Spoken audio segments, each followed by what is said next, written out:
కాంగ్రెస్ సర్పంచ్లారా ఖబర్దార్ అంటుండు. ఊరిని అమ్మ నువ్వు మారవయా బాబు.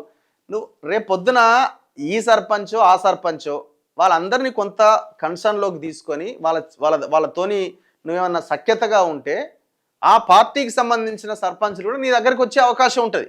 గాళ్ళు ఏం చేస్తారు పాపం సర్పంచ్లు, నువ్వు రేవంత్ రెడ్డిని అనాలే ఖబర్దార్ అని, ఇంకోటి అని. రేవంత్ రెడ్డితోనేమో దోస్తీ చేస్తావు, కాంగ్రెస్ సర్పంచ్లు ఏం చేసిరు పాపం, గాలని ఖబర్దార్ అంటావు. నీతోని వచ్చిందే లొల్లి, నీ పార్టీని మొత్తం సర్వనాశనం చేసేదాకా వదలనట్టున్నావు. ఒకవైపున మీ చెల్లె, ఇంకో వైపున నువ్వు. ఏంది పరిస్థితి పాపం బీఆర్ఎస్ వాళ్ళకి. వచ్చేది మేమే, మీ సంగతి చూస్తామన్నాడట.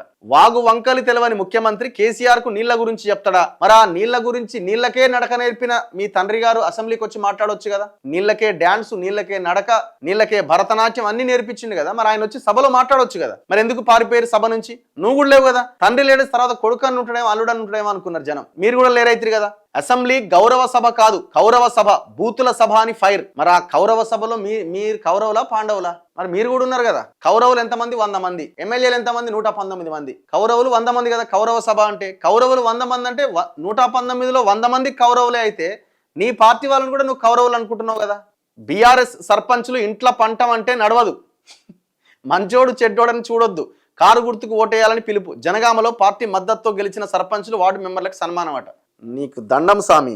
నీకు బీఆర్ఎస్ పార్టీ కార్యకర్తల తరఫున నీకు ప్రణామాలు. కాంగ్రెస్ వాళ్ళు ఏమంటారు తెలుసా? మాకు కేటీఆరే కావాలంటున్నారు, మాకు ఎవ్వరొద్దు, మాకు కేటీఆరే కావాలంటున్నారు, కేటీఆరే ఉండాలి అంటున్నారు. ఎప్పటిదాకా? 2029 దాకా. నువ్వు మారవు, ఆ పార్టీని బతకనియవు. ఇగో ఈమె కూడా దండం పెడుతుంది. ఈమె ఎప్పుడో పార్టీకి దండం పెట్టింది. ఈ వెనకాల ఎవరున్నారో కానీ మొత్తానికి బీఆర్ఎస్ పని పట్టింది.